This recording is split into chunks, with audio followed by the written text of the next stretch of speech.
우리는 가족을 혈연 공동체 혹은 가족 공동체, 또 다른 의미로는 운명 공동체라고까지 이야기를 합니다.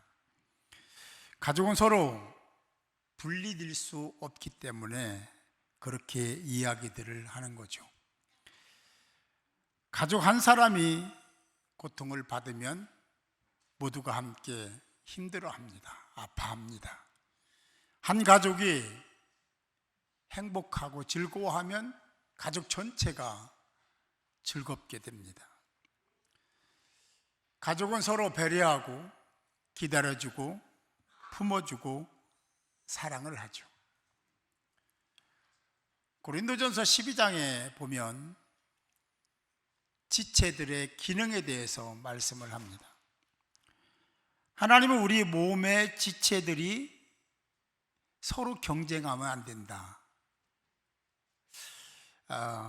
그리고 분쟁해서도 안 된다. 그런 의미를 담아서 지체들이 똑같은 일, 똑같은 기능을 가진 지체는 없습니다.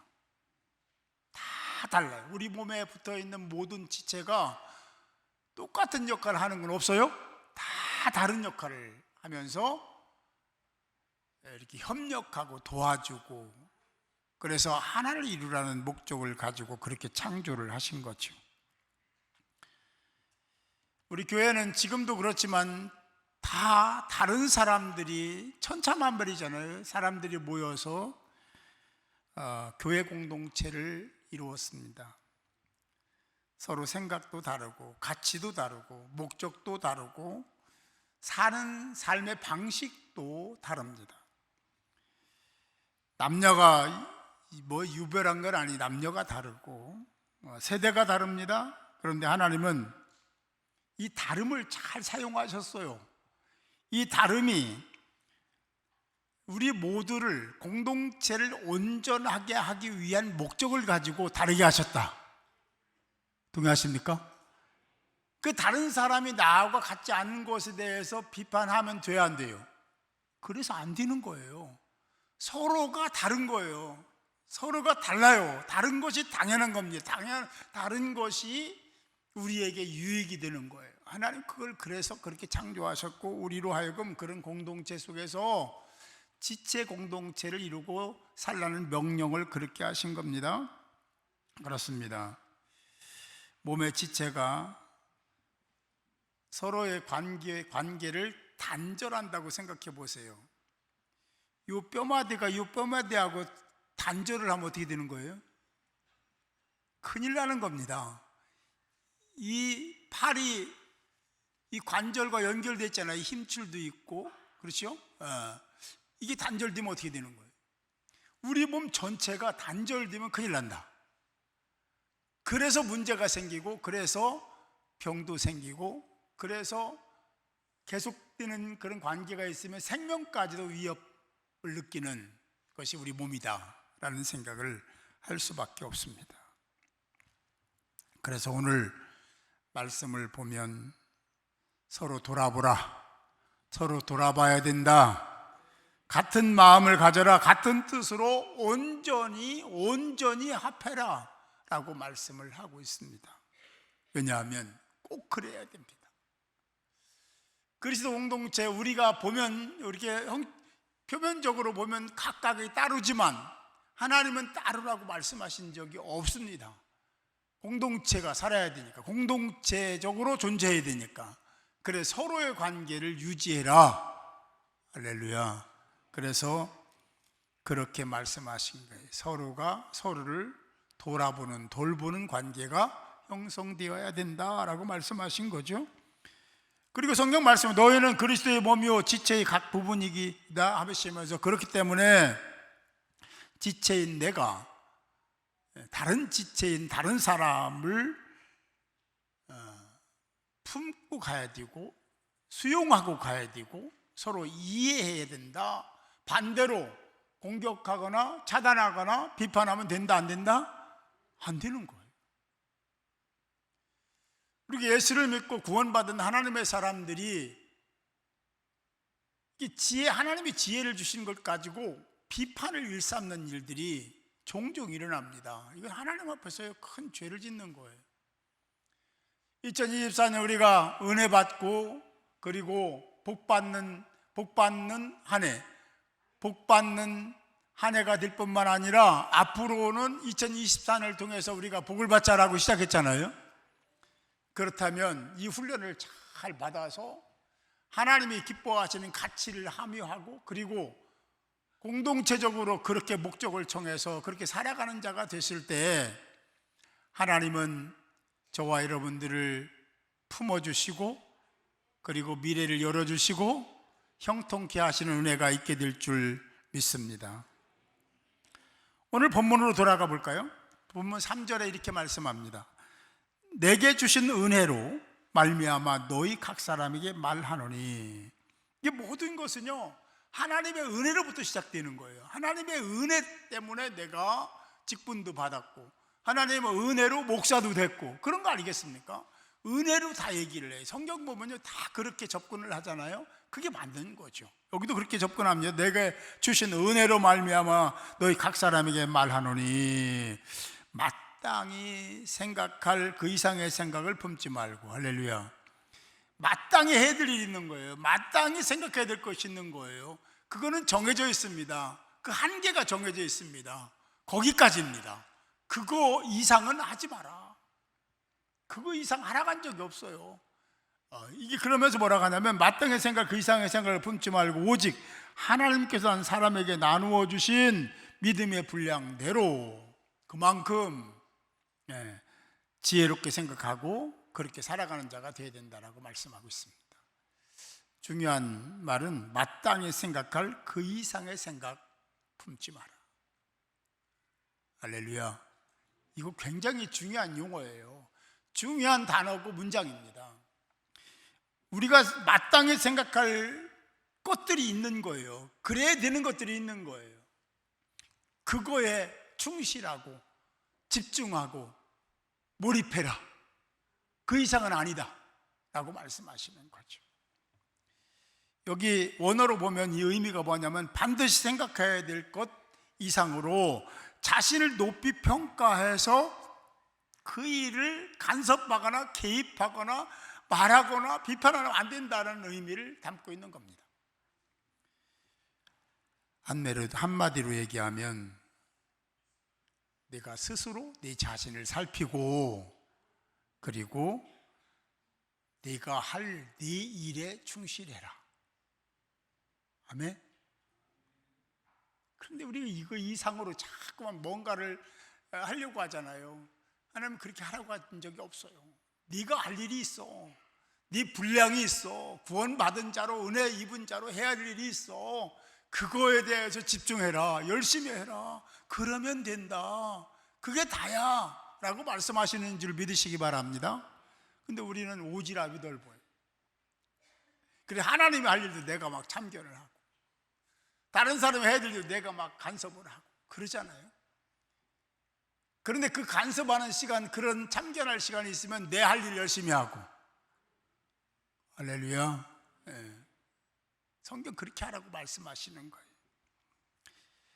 사랑하는 성도 여러분, 아담과 하와가 선악과를 따먹게 된 이유가 어디 있었습니까? 왜 선악과를 따먹었습니까? 모세의 누이, 여러분 잘 아시는 미리암이 무엇 때문에 문둥병에 걸렸습니까? 왜 문둥병에 걸린 겁니까? 사울 왕이 제사장직을 자신이 해야 된다고 그 일을 하고 나서 어떻게 됐습니까? 마땅히 해야 될 자신의 일에 대해서는 충실하지 않고 다른 것에 자꾸만 관심을 갖고 있었기 때문에 이런 결과가 나타난 거죠. 과거나 현재 그리고 미래도 똑같습니다. 자신의 분량을 완성하고 채우는 일에 집중합시다. 그게 우리가 해야 될 일이에요. 다른 건 하나님이 하십니다. 또 다른 지체가 해야 될 일인 거예요. 내가 할 일이 아닐 수 있습니다.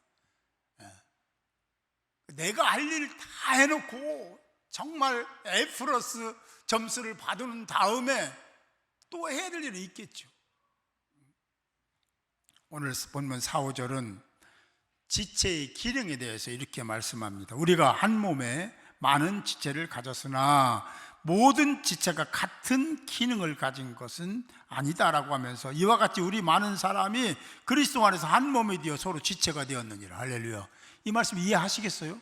이해해야 되고 이해할 수 있어야 됩니다. 한 몸에 많은 지체, 우리 몸이잖아요. 이 몸에 얼마나 많은 지체들이 있습니까? 셀 수 없을 만큼 많아요. 그런데 이 지체들이 같은 기능을 가진 것은 없다라고 말씀하시면서 이와 같이 우리 많은 사람이 그리스도 안에서 한 몸을, 우리 공동체도 똑같다라고 하시는 거예요. 이 공동체도 똑같은 사람이 없어. 다 서로 달라. 기능이 달라. 그래서 서로가 유기적인 관계 속에서 공동체를 이루었다라고 말씀하고 있는 겁니다. 사랑하는 성도 여러분, 서로 지체된 것에 대해서 감사합시다. 지체의 사명을 다하는 여러분들이 되시기 바랍니다. 그래서 이곳에 부르셨고 이곳에 직분을 주시고 사명을 주신 거예요. 교사 삼아주신 거예요. 찬양대 삼아주신 거예요. 터장과 터부장 삼아주신 거예요. 그 사명을 잘 감당하는 것이 하나님 앞에서 옳은 일입니다. 그 일에 집중하는 것이 하나님께 기쁨이 되는 것입니다. 그래야 교회가 건강한 공동체가 되는 것입니다. 그래요. 다른 지체가 나를 세워주고 나는 다른 지체들을 세워주는 역할을 해야 되는 겁니다. 그게 바로 하나님이 원하시는 거고, 우리가 그렇게 행할 때 이 오르동교회는 새롭게 되는 역사도 일어나게 될 줄로 믿습니다. 한번 인사를 해보려고 그래요. 좌우 앞뒤로 한 번 더 인사를 하려고 하는데 이렇게 인사하겠습니다. 제가 있는 이유는 성도님을 돕고 사랑하기 위해서입니다. 인사하겠습니다. 시작.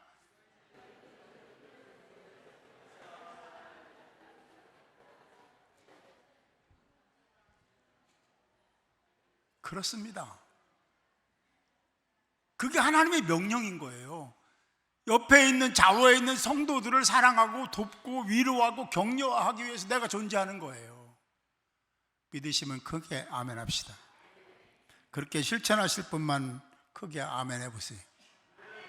그게 바로 지체운동이에요. 그럴 때 하나님은 이 공동체를 기뻐 받으시고 관심 가져주시고, 하나님이 여러분들의 생각이나 미래나 바람이나 어려운 거 다 알고 계시잖아요. 그런 것도 하나님이 해결해 주시고, 질병도 고쳐주시고, 자녀의 문제도 해결해 주시고, 경제의 문제도 풀어주실 줄 믿으시기 바랍니다. 그래서 다른 지체를 내 몸과 같이 사랑하라고 했고, 다른 지체를 위해서는 목숨까지도 아끼지 말라고 그래서 말씀하신 겁니다. 성도의 존재 목적은 연합에 있고 하나됨에 있습니다. 에베소서 4장 3절에서는 이러한 공동체성을 이렇게 말합니다. 평안에 매는 줄로 성령이 하나 되게 하신 것을 힘써 지켜라. 할렐루야. 이미 결정된 거예요. 이 공동체는 하나님이 정하신 겁니다. 정하셨기 때문에 여러분들이 오신 거예요. 그리고 여기에 한 일원이 된 겁니다. 하나님이 계획하신 겁니다. 그래서 성령이 하나 되게 하신 것, 이거 지켜야 된다라고 말씀하는 거죠. 성도의 다양성이나 하나됨을 파괴해서는 절대로 안 될 줄 믿습니다. 성령에 의해 맺어진 평안의 줄을 끊어서도 안 됩니다. 오히려 다양한 지체가 오히려 우리의 평안과 행복을 위해서, 온전함과 완전함을 위해서 서로 지체들이 다른 것이다 라는 생각을 해야 됩니다. 모든 성도들의 은사와 언행 심사는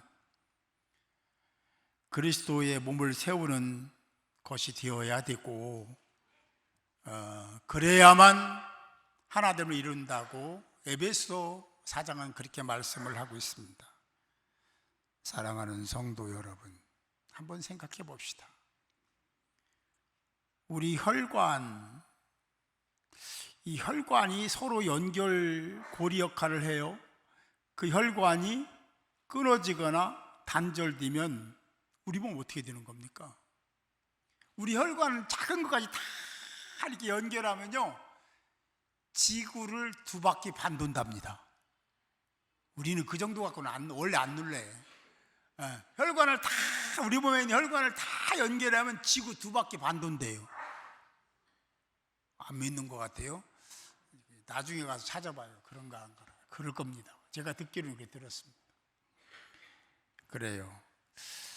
뼈와 뼈가 연결되어 있어야 되고, 힘줄이 서로를 붙잡아 줘야 되고, 이 모든 기능이 제대로 움직일 때 우리는 이런 운동도 이런 행동도 할 수 있는 거예요.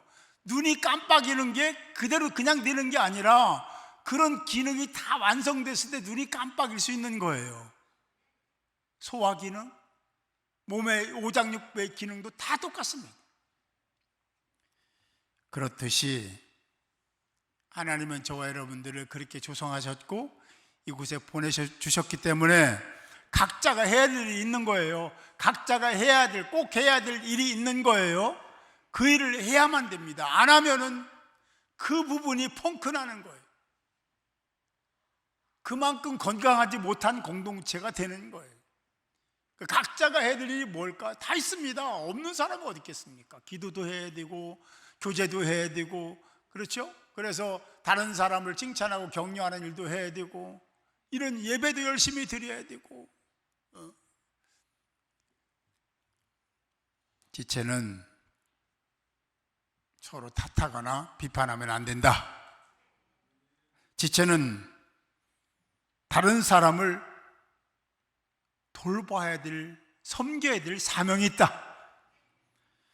당연히 앞에서 말씀드렸지만 경쟁하거나 분쟁하거나 비판하지 말아야 되고, 내게 주신 은사, 재능을 활용해서 공동체를 세워가는 역할을 해야 된다. 여기 모인 한 사람 한 사람은 예외 없이 우리 동성결교의 지체로 하나님이 정하셨음을 믿으시기 바랍니다. 여러분 모두는 존중받고 사랑받아야 될 예수 안에서의 한 몸 한 지체입니다. 지체를 세워야, 다른 지체들을 세워야 내가 세워짐을 믿으시기 바랍니다. 내가 세워지기 위해서는 다른 지체들이 나를 위해서 어떤 역할을 해야 됩니다. 반대로 다른 사람을 세우기 위해서는 내가 그 지체를 위해서 어떤 역할을 해야 되는 거예요. 그것을 중단하면 교회 공동체는 건강하지가 않습니다. 하나님은 언제 어느 때 어떻게 역사하실지 아무도 모릅니다. 우리는 그저 믿음을 가지고 하나님이 행하실 것을 믿고 그렇게 지체를 섬기고 사랑하면 하나님의 때에 이 공동체와 여러분들을 사랑해 주시고 은혜해 주시고 세워주시는 역사가 일어나게 될 줄 믿습니다. 사랑하는 성도 여러분,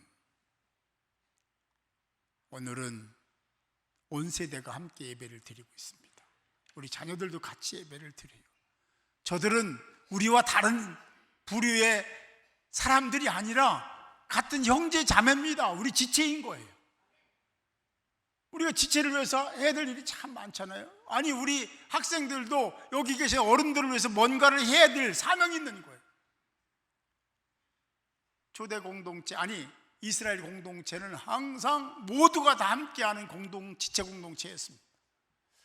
우리 동교회도 그런 마음으로 우리는 어른들은 우리 자녀들 위해서 기도하고 사랑하고, 우리 자녀들은 어른들을 위해서 순종하고 순응하고 열심히 예배도 드리고, 그리고 신앙생활도 잘하는 관계가 형성되면 이 공동체는 새로운 공동체, 시대를 감당하는 공동체, 하나님께서 자랑스럽게 여기는 공동체가 될 줄 믿습니다.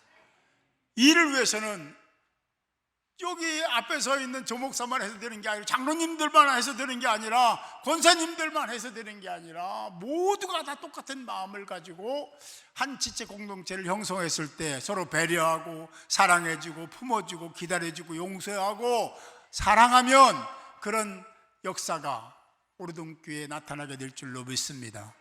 꼭, 정말로 꼭 지체 운동을 열심히 해서 서로가 서로를 알고 또 서로를 사랑할 수 있는 관계를 형성하는 그런 지체 공동체가 되시길 바라고, 식사할 때도 다 자기들끼리만 하지 말고 모르는 사람하고도 하면서 이렇게 대화도 하고, 누구시냐고 묻기도 하고, 내가 누구라고 소개도 하고, 그리고 이런저런 대화하다가 두드림 예배도 드리고, 식사만 하고 쏙 빠져가지 말고, 할렐루야. 아유, 식사했으면요, 교제 아니면요, 섬김 봉사 아니면 예배입니다. 그것 때문에 식사 제공하는 거잖아요. 그런 마음으로 말씀을 받는 분도 계신 것 같아요. 아무튼 오르동 성결교회가 새롭게 세워지는 역사가 여러분들의 헌신과 봉사와 참여를 통해서 이루어지기를 주님의 이름으로 축원합니다.